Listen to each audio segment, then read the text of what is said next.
Kita bertemu lagi guys. So kali ini saya mau bercerita mengenai sejarah dusun. Dusun Tindal, Kampung Sayap melawan British di bawah pimpinan Si Gunting. Kisah kebangkitan kaum dusun membela adat istiadat mereka merupakan salah satu kisah penentangan kaum dusun yang terkenal di Sabah. Kaum dusun adalah bangsa yang menjunjung adat istiadat, maka di zaman dahulu memperlekehkan adat istiadat akan dijawab dengan perang. Banyak perang di zaman dahulu yang terjadi karena adanya orang yang memperlekehkan adat istiadat. Misalnya, kes perjanjian adat antara dua kampung dengan meletakkan batu sempadan wilayah, tetapi kemudian dilanggar oleh salah satu pihak. Ia akan membawa kepada perang. Maka tidak mengherankan isu mengenai batu sumpah keningau. Itu merupakan isu yang sangat sensitif bagi bangsa dusun dan Murut. Karena nenek moyang mereka telah melakukan sumpah adat ketika bersetuju untuk membentuk Malaysia bersama Malaya dan Sarawak. Artinya, jikalau isi perjanjian di dalam batu sumpah tersebut tidak dihormati, ia adalah penghinaan kepada kaum dusun dan Murut, dan mereka akan memberontak. Di dalam artikel ini, saya kongsikan kembali kisah kebangkitan Si Gunting yang memberontak karena pencabulan adat istiadat yang dilakukan oleh pihak company British. Tetapi di dalam artikel ini kita akan membahas khususnya perang di Kampung Sayap yang dipimpin oleh Si Gunting berbangsa Dusun Lewan dan 3 tokoh Dusun Tindal Kampung Sayap. Di artikel ini kita telah menyelusuri secara singkat keadaan sosiopolitik dan budaya di Sabah, Kota Kinabalu ketika itu yang tidak stabil. Sewaktu company British mula bertapak di Tampasu, Kota Bulud, secara perlahan-lahan mereka memperluaskan jajahan mereka sampai ke perkampungan-perkampungan dusun di pedalaman. Mereka akan mengutus utusan untuk meminta penduduk di pedalaman untuk tunduk kepada company dan membayar cukai. Jikalau tidak, perkampungan mereka akan diserang. Banyak kampung-kampung yang tunduk dengan company British, tetapi banyak juga yang tidak mau tunduk dengan company British. Misalnya Kampung Sayap. Pahlawan dusun yang memimpin penentangan terhadap British di Kampung Sayap adalah Si Gunting, seorang yang berketurunan Dusun Lewan. Si Gunting lahir pada tahun 1859, yang kemudian menjadi ketua masyarakat dusun di Mumus atau Serinsim, Kota Merudu. Menurut Black pula, Si Gunting merupakan dusun yang berasal dari Kampung Kiau, Kota Bulud. Tahun 1894 merupakan tarikh di mana beliau telah bangkit menentang company British. 3 pahlawan dusun dari Kampung Sayap yang terkenal telah mengikuti Si Gunting di dalam penentangan mereka terhadap British, yaitu Simbarang, Togalan, dan Tampuhim. Penentangan Si Gunting berpunca daripada ketidakpuasatihannya terhadap tindakan kerani company British yang memperlekehkan adat istiadat dusun. Beliau telah mengadu isu pelanggaran adat itu kepada Ketua Anak Negeri di Kota Merudu ketika itu, yaitu Dato' Undok. Tetapi aduannya tidak dilayan. Sebaliknya, Dato' Undok malah menuliskan laporan kepada Residen Mr. R.M. Little menyalahkan Si Gunting.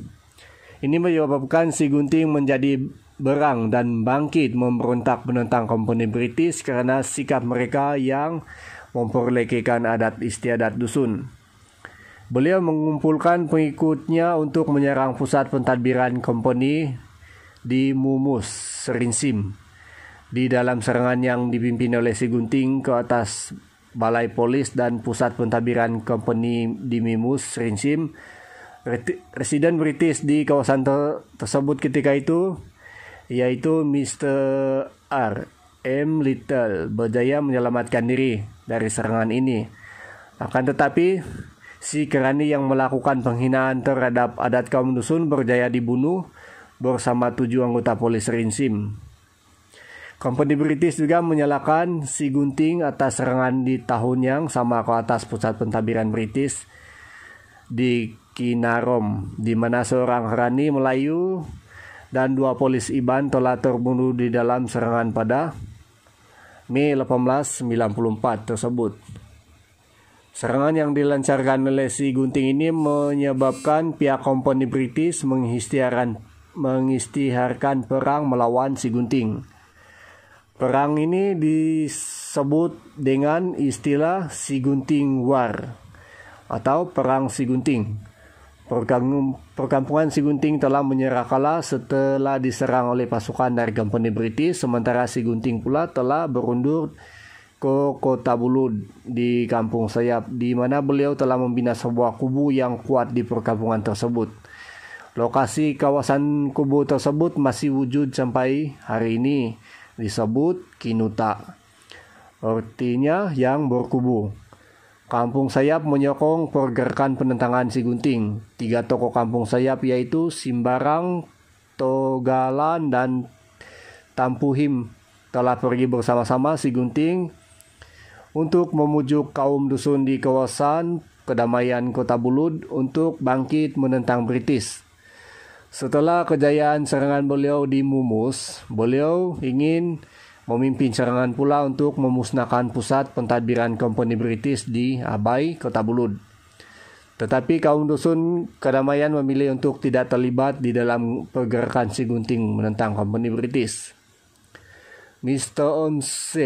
Omsbai telah mengumpulkan 40 orang bajau sebagai polis ke kampung-kampung yang memberontak, yaitu Kampung Lenas, Kalamuan, dan Sayap untuk meminta mereka mengantar perwakilan untuk bertemu dengan Mr. MC. Penduduk Kalamuan dan Lanas kemudian telah memilih untuk tunduk kepada pihak Company British. Ketika Mr. MC pergi ke Kampung Sayap bertemu dengan Tampuhim, beliau berkata bahwa penduduk Kampung Sayap tidak melakukan kesalahan terhadap Company Mr. MC. Kemudian memberikan amaran kepada kaum dusun di Kampung Sayap supaya tunduk kepada pihak Company British. Jikalau tidak, di dalam masa 5 hari setelah itu pihak Company akan menyerah mereka. Penduduk dusun di Kampung Sayap menolak untuk tunduk kepada Company British. Sebaliknya mereka mempersiapkan diri untuk berperang. Mereka memiliki sebuah kubu yang kuat di perkampungan mereka. Si Gunting, Simbarang, Togalan, dan Tampuhim telah menjadi ringleaders yang memimpin kaum dusun di Kampung Sayap untuk berperang melawan Company British. Pasukan British telah berkumpul di Bidahan pada 2 Jun 1894 untuk mempersiapkan diri bergerak ke Kampung Sayap. Pasukan British kemudian bergerak ke Kampung Sayap. Mr. A.R. Dunlop memimpin pasukan, sementara Mr. W.H. Hastings dan Mr. G. Ormsby memiliki 50 engineer yang mereka pimpin. Kedudukan kubu Si Gunting terletak 200 kaki dari peras sungai Wariu, suatu kedudukan yang agak strategik. Menurut catatan British, dari kejauhan mereka sudah mendengar kaum dusun di Sayap membunyikan gong dan gendang sebagai tanda untuk berperang. Pada jam 9 malam 2 Jun 1894, Kapten Barnett memberi arahan serangan terhadap Kampung Sayap dan bersedia untuk bergerak pada esok harinya, tepat jam 6.30 pagi, 3 Jun 1894. Pada 3 Jun 1894, Mr. A.R. Dunlop bergerak menuju Kampung Sayap bersama 30 orang NCO sebagai kumpulan serangan hadapan. Ini kemudian diikuti oleh Mr. W.H. Hastings dan Mr. G. Ormsby dengan 50 anggota NCO. Sebagai kelompok utama, serangan ke atas Kampung Sayap di bahagian belakang pasukan pula terdapat Sarjan Major Ringgit yang menjaga selaku ketua serangan dari belakang. Di samping itu, pegawai British yang bertanggung jawab memastikan barang-barang yang dibawa untuk berperang selamat sampai ke lokasi yang dituju. Karena kedudukan kubu tersebut yang agak tinggi 200 kaki dari para sungai Wariu, anggota polis company agak ragu-ragu untuk menyerang. Maka sebagian anggota polis dikerahkan untuk bergerak dan bertahan di kawasan tepi sungai Wariu. Pada sekitar jam 8 pagi, 3 Jun 1894, pasukan kelompok hadapan telah menghampiri kawasan tepi kubu kaum dusun Kampung Sayap, di mana mereka menunggu sampai pada jam 11 pagi, di mana mula kedengaran bunyi gendang perang kaum dusun dari arah kubu. Rancangan serangan yang diarahkan oleh Kapten Barnett adalah untuk menyerang melalui 3 penjuru kubu tersebut. Satu kumpulan diarahkan menyerang dari kawasan belakang kubu dari atas sebuah bukit. Kumpulan yang lain diarahkan menyerang dari arah seberang sungai. Sementara satu kumpulan lagi diarahkan untuk menyerang kawasan dari sungai seberang sungai yang satu lagi. Ketika pasukan company di bahagian belakang tiba-tiba melakukan serangan mendadak merempuh kubu kaum dusun Kampung Sayap. Mereka dihujani dengan lombing, batu, dan peluru senapang. Ini menyebabkan 2 anggota polis company terbunuh dan 18 lagi tercedera. Kemudian giliran Kapten Barnett menyerang bersama pasukannya, tetapi mereka juga tidak dapat menembusi kubu kaum dusun Sayap. Sebaliknya, Kapten Barnett sendiri telah tercedera di kepala di dalam serangan ini. Setelah kepala Kapten Barnett yang tercedera mula membaik, Kapten Barnett kemudian membuat keputusan untuk menyerang dari arah berlainan pula. Serangan kedua ini nampaknya berjaya memecah kubu pertahanan si Gunting dan pasukan dusun Sayap yang berperang bersamanya, di mana 7 orang pengikutnya terbunuh. Mr. Dunlop dan Mr. Ormsby bersama 50 NCO Police Company telah mengekori para pahlawan dusun yang berundur sebelum kemudian menduduki perkampungan Sayap.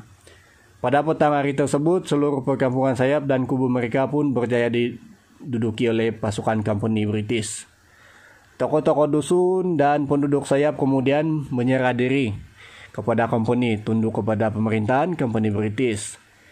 Si Gunting pula berjaya melepaskan diri dari kepungan kemudian berundur ke Gunung Tambuyukon di utara Gunung Kinabalu.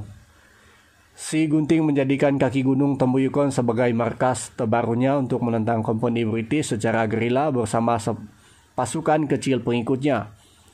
Di dalam kubu tersebut ditemukan 7 mayat yang terbunuh dengan satu senjata api yang digunakan oleh musuh. Di dalam arti kata lain, 99% dari pahlawan dusun yang mempertahankan kubu Kampung Sayap tersebut hanya menggunakan senjata tradisional seperti lombing. Setelah melihat keluasan kubu kaum dusun Sayap, Kapten Barnett menganggarkan bahwa jumlah kaum dusun yang mempertahankan kubu tersebut adalah sekitar 100 hingga 120 orang saja. Di antara orang yang terbunuh dalam serangan tersebut adalah salah satu ringleader penentangan, yaitu Simbarang, pahlawan Kampung Sayap. Sementara si Gunting dan Tagalon pula berjaya melepaskan diri dari kepungan dan merundur ke pedalaman. Sementara itu, seorang pengikut si Gunting yang bernama Daranding pula berjaya ditangkap. Menurut satu laporan lain, jumlah pasukan company yang menyerang kubu kaum dusun Sayap terdiri dari pada 40 orang anggota polis yang kebanyakannya berbangsa Sikh Dan 60 orang lain pula adalah kaum Dayak yang kebanyakannya terdiri dari kaum Iban dari Saribas. Salah satu pemimpin kaum Dayak tersebut yaitu Nakoda Unsang, seorang yang berbangsa Iban dari sebelah Kelaka, telah terbunuh. Nakoda Unsang merupakan tokoh Iban yang terkenal di Sabah, menetap di Tuaran bersama sekumpulan Iban dari Sarawak yang banyak membantu pihak company di dalam menamatkan pemberontakan kaum di Sabah. Nakoda Unsang dilantik oleh company British menjadi government chief di Tuaran pada tahun 1892. Jikalau laporan tersebut benar, ini berarti jumlah pasukan daripada kedua-dua pihak adalah imbang. Sekitar 100 di pihak company British dan sekitar 100 di pihak dusun. Tetapi kaum dusun kalah dari segi persenjataan karena mereka cuma menggunakan senjata tradisional seperti tandus dan gayang. Setelah serangan di kampung sayap, Kapten Bernard membawa 11 ketua kaum dusun dan menunjukkan kepada mereka sistem pentadbiran company. Sementara itu, pahlawan kampung sayap yang tercedera ketika mempertahankan kubu di kampung sayap pula tetap dirawat oleh pihak company. Tokoh-tokoh dusun ini kemudian diberikan pelbagai pemberian dari pihak company sebagai usaha pihak company untuk mengambil hati kaum dusun. Ini menyebabkan kaum dusun di pedalaman Kota Bulu akhirnya mula menerima pemerintahan company British. Si Gunting pula menghentikan perang gerila menentang company British dan mula berdamai dengan pihak company dan dilantik sebagai pemimpin lokal oleh company di Ulu Bongan. Beliau dikatakan meninggal pada tahun 1906 di usia 47 tahun. Tetapi catatan lain mengatakan beliau meninggal pada tahun 1911 di usia 52 tahun. So, demikianlah cerita mengenai si Gunting, pemimpin dusun dari Serincim yang bangkit menentang company. So, terima kasih.